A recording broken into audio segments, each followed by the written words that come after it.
Oke, Bismillahirrahmanirrahim. Assalamualaikum warahmatullahi wabarakatuh. Pada pertemuan kali ini kita akan membahas tentang penentuan lokasi dan tata letak atau layout. Ya, kita tadi akan membahas tentang penentuan lokasi dan tata letak atau layout. Tentunya ini wajib kreatif desain ya teman-teman ya. Ya, pertama teman-teman, jadi pentingnya penentuan lokasi. Nah, penentuan lokasi merupakan keputusan strategis jangka panjang. Jadi, mohon jangan dianggap bahwa lokasi itu tidak penting. Sangat-sangat penting, terutama untuk bisnis, jasa, dan manufaktur. Oke? Karena hal itu dapat memberikan beberapa keuntungan seperti, nah ini, investasi besar. Akan susah dipindah. Misal kita sudah habis ratusan juta, mau dipindah, itu liar kita. Ya kan? Yang kedua, pengaruh langsung ke operasional dan distribusi. Ketiga, bisa jadi keunggulan bersaing kita. Coba dilihat bagaimana Alfa dan Indomaret itu kalau menentukan lokasi, wah luar biasa. Dia akan betul-betul selektif, akan betul-betul banyak beberapa langkah-langkah yang mereka nilai. Nah, faktor yang dipertimbangkan, pertama, struktural. Yang kedua, infrastruktural. Yang ketiga, akses pelanggan, biaya logistik, pajak, tenaga kerja, dan lingkungannya. Nah, ini perlu dipahami, teman-teman. Jadi, banyak sekali yang perlu dipertimbangkan ya. Kalau struktur itu kapasitasnya, luasnya seberapa, bisa menampung berapa produk, tipe alatnya terbaru atau tidak. Lalu kemudian apakah ada konsep otomatisasi. Kemudian infrastruktural, ada skill karyawan, struktur organisasi dan otonomi dan lain sebagainya. Ini semua wajib kita pelajari. Jangan sampai apapun yang kita sudah investasikan untuk lokasi itu menjadi hal yang justru membuat kita semakin rugi. Ya. Contoh juga ini lain, ada pelanggan, jalannya mudah apa tidak, biaya logistik, itu maksudnya itu ketika kita kulakan membeli barang baru, restock produk, ada perusahaan yang mengirim barang itu mudah apa tidak. Nih, pajak juga kita pikirkan dalam lokasi tadi. Kemudian tenaga kerja atau SDM dan lingkungannya, apakah mengizinkan kita apa tidak. Oke, strateginya antara lokasi jasa dan lokasi manufaktur. Jasa ya, kita fokus ke jasa dulu. Fokusnya itu pasti pendapatan, karena jasa itu eh, bisa sedikit barang yang dibeli, tapi harus banyak yang dijual. Fokusnya kalau manufaktur itu biaya, karena manufaktur akan membutuhkan banyak sekali biaya. Kemudian lokasi, pengaruh volume penjualan, yang jasa, yang manufaktur lokasi dapat mengaruhi efisiensi biaya. Kemudian jasa juga ada teknik analisis, demografi, traffic, atau ramai atau tidak yang membeli atau yang menggunakan jasa kita, dan analisis daya beli konsumen kita.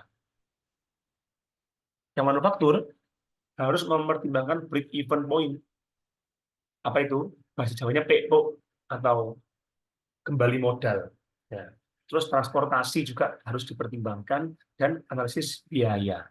Nah, contoh kita juga dapat membandingkan bagaimana lokasi Alfamart dan pabrik Indofood.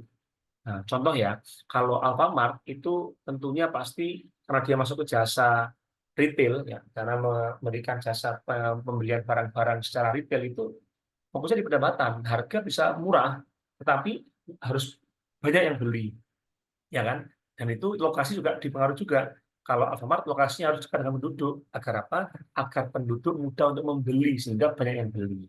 Kemudian lalu lintasnya, demografi orang-orangnya.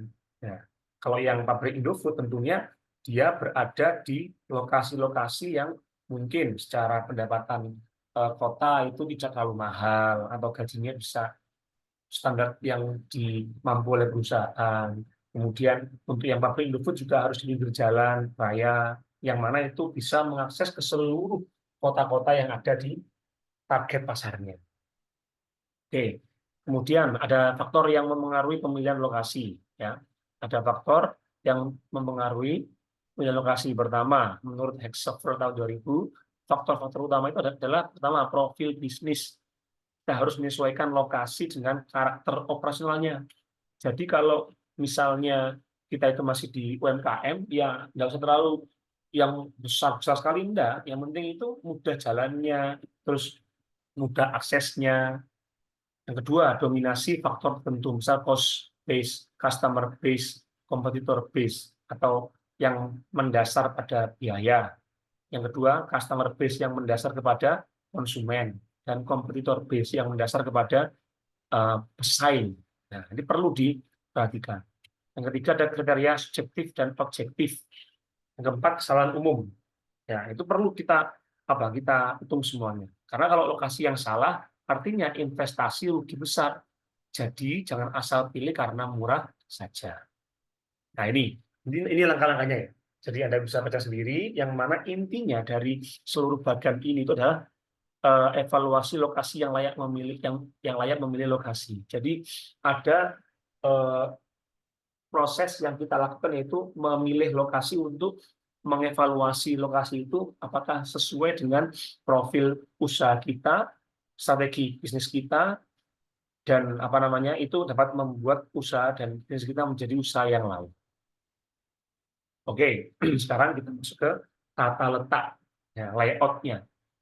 Tujuannya pasti efisiensi aliran material, ya kan? Jadi biar bisa lebih efisien. Yang kedua, meminimalkan biaya dan waktu proses. Yang ketiga, optimalisasi ruang dan tenaga kerja. Yang keempat, meningkatkan keselamatan dan kenyamanan kerja. Ini semua wajib kita perhatikan, wajib kita pelajari. Oke. Berikutnya yaitu manfaat layout. Nah, manfaatnya apa? Tentu ketika layoutnya sudah bagus, itu akan membuat produksinya lancar, outputnya bisa maksimal, dan dapat mengurangi waktu tunggu dan pergerakan bahan atau alurnya bahan bergerak dari pabrik ke toko dan ke konsumen, dan hemat ruang serta energi, serta mempermudah supervision dan perawatan perawatan barang-barang atau alat produksi kita. Yang terakhir tentunya manfaatnya apa? Untuk meningkatkan keselamatan dan kenyamanan bekerja. Nah, kita masuk ke modelnya. Yang pertama ada model produk layout. Jadi ini itu produk yang akan dikerjakan sampai selesai dalam departemen tanpa perlu dipindah-pindah ke departemen lain. Nah, dalam model ini bahan baku akan dipindahkan dari satu operasi ke operasi berikutnya secara langsung. Sehingga tujuan utama dari model ini adalah untuk mengurangi proses pemindahan bahan dan memudahkan pengawasan dalam aktivitas produksi. Ya. Nah, ini contohnya, teman-teman. Nah, jadi istilahnya langsung, tanpa ada tanpa ada perpindahan-perpindahan yang signifikan. Nah, massal tentunya ya, keterangannya massal, linier, kelebihannya apa? Cepat, efisien, dan minim yang namanya masalah. Tapi kekurangannya yaitu nggak fleksibel, jadi nggak bisa antar sub ini saling silang, nggak bisa. Sehingga rawan bottleneck. Apa itu bottleneck? Kemampatan dalam satu divisi. Misal yang sini A, B, C. D itu bisa mungkin yang di A ini nanti di sini, bagian sini itu akan bottleneck. Padahal yang di B, C, dan D sudah selesai. Nah, itu kekurangannya. Oke, yang kedua, ada model proses layout. Proses layout umumnya digunakan untuk industri manufaktur yang bekerja dengan jumlah atau volume produksi yang relatif kecil, ya, dan untuk produk yang tidak standar. Tipe ini akan terasa lebih fleksibel dibandingkan dengan tata letak yang berdasarkan aliran produk. Pabrik yang beroperasi berdasarkan job order akan lebih tepat menerapkan layout tipe ini untuk mengatur segala fasilitas produksinya. Ya, ini dia teman-teman. Jadi dia sudah dalam proses, artinya sangat fleksibel ya, bisa berpindah-pindah satu dengan yang lainnya. Ini kelebihannya fleksibel, efisien untuk variasi produk. Kekurangannya itu tadi kompleks, jadi akan sulit untuk diawasi. Berbeda dengan yang produk layout tadi, dia akan satu alur, tetapi kekurangannya nggak fleksibel, nggak bisa saling silang. Sedangkan yang proses dia bisa saling silang. Oke, yang ketiga ada model fixed position layout atau tetap ya. Model ini mengondisikan bahwa yang tetap pada posisinya adalah materialnya, sedangkan fasilitasnya seperti mesin, peralatan, komponen-komponen itu bisa bergerak menuju lokasi material atau komponen produk utamanya. Jadi prinsipnya tata letak ini tetap digunakan untuk produk yang ukurannya besar, seperti kapal dan pesawat terbang. Jadi produknya itu tetap di situ, tapi komponennya itu bisa bergerak menuju lokasinya itu. Nah, contoh seperti ini ya. Contoh kita bayangkan di tengah ini adalah kapal atau pesawat terbang. Maka mesin-mesinnya semua itu yang datang ke sana, ya kan? Semua datang ke tempat ini. Dan itu apa kelebihannya? Cocok untuk proyek besar. Nah, seperti bangun apartemen itu ya fixed position layout. Kekurangannya peralatan harus mobile, jadi harus bisa berpindah-pindah satu tempat ke tempat lainnya untuk menuju tempat tadi itu. Misal kita mau membuat yang tidak bergerak ya, bisa kapal ya, maka semua peralatannya harus ke situ, harus datang ke situ. Yang terakhir, model grup teknologi layout. Nah, pada prinsipnya model ini merupakan kombinasi tipe produk apa tata produk dan proses. Jadi ini artinya kombinasi. Nah, tipe ini memberikan pembelajaran kepada operator agar menguasai keterampilannya. Nah, jadi ada lurusnya juga iya, yang linear, tapi juga bisa prosesnya juga bisa. Nah, model layoutnya grup teknologi, keterangannya gabungan layout produk dan proses, kelebihannya efisien, belajar banyak skill, dan kekurangannya adalah setiap SDM wajib mampu menganalisa, wajib paham cara kerjanya agar bisa berjalan dengan baik.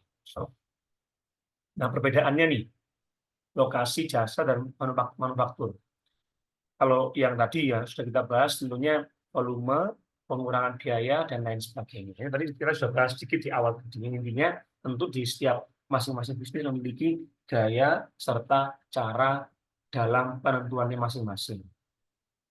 Nah, intinya teman-teman, sebentar ya. Intinya kita itu sering mengira layout cuma meletakkan mesin atau meletakkan barang. Padahal itu strategi jangka panjang. Jadi teman-teman tahu nggak, coba kenapa kok Alfamidi itu banyak di gang kecil dan pabrik semen dia terpencil. Kenapa? Karena Alfamidi itu untuk menjangkau para konsumen untuk membeli barang. Sedangkan di pabrik semen atau pabrik besar itu di daerah terpencil. Agar apa? Agar tidak mengganggu orang-orang banyak. Nah, contoh lain lagi, bagaimana tatanan rak-raknya di Alfa dan Indomaret bisa berbeda, bisa ada tatarannya. Misal mesti kita masuk pintu Indomaret atau Alfa itu langsung ke bagian kasir.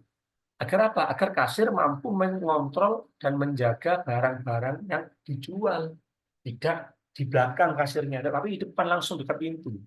Ya, itu semua apa? Untuk mengatur agar lokasinya, layoutnya bisa baik dalam membantu bisnis itu berjalan dengan baik.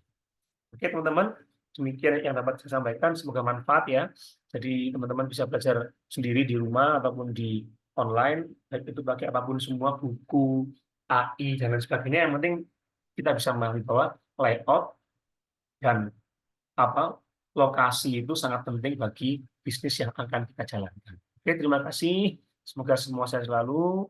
Dan terima kasih sudah menonton video saya. Assalamualaikum warahmatullahi wabarakatuh.